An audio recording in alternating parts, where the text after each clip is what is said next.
ఎవరు కూడా పట్టుకునే లేదు. దయచేసి చూడండి ఎంత ఫ్లోటింగ్ వస్తుందనేది, ఎంత ఫ్లోటింగ్ వస్తుందని చూడండి. ఇక్కడ ఎంత ఫ్లోటింగ్ చూడండి, ఎంత ఫ్లోటింగ్ వస్తుందో చూడండి. లోపల నుంచి ఇక్కడ గ్యాస్ లీక్ అవుతుంది.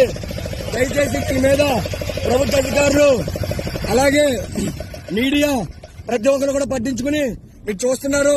పైకి చూడండి ఎలా పొంగుతుందో. ఇక్కడ పైప్ లైన్ అనేది ఇక్కడ అన్ని ఉన్నాయి, ఆనవాళ్ళు అన్ని ఉన్నాయి. చాలా దారుణమైన పరిస్థితి ఇక్కడ మేము చూస్తున్నాం. మేము ఈ రోజు యానం కాంగ్రెస్ పార్టీ నుంచి అలాగే ఈసీకే పార్టీ నుంచి నాయకులు కార్యకర్తలు కలిసి మాకు ఈ విషయం తెలిసినట్టుంటే కూడా ఇక్కడికి మేము రావడం జరిగింది.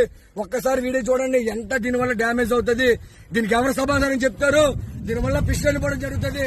దీని మీద స్పందించాల్సిన నాయకులు ఏమయ్యారు, ప్రభుత్వ అధికారులు ఏమయ్యారని నేను అడుగుతాను. నేను ఈ రోజు క్వశ్చన్ ఇస్తాను అందరికీ కూడా. మల్లాడి కృష్ణారావు గారు అలాగే ఉన్న లోకల్ ఎమ్మెల్యే గారు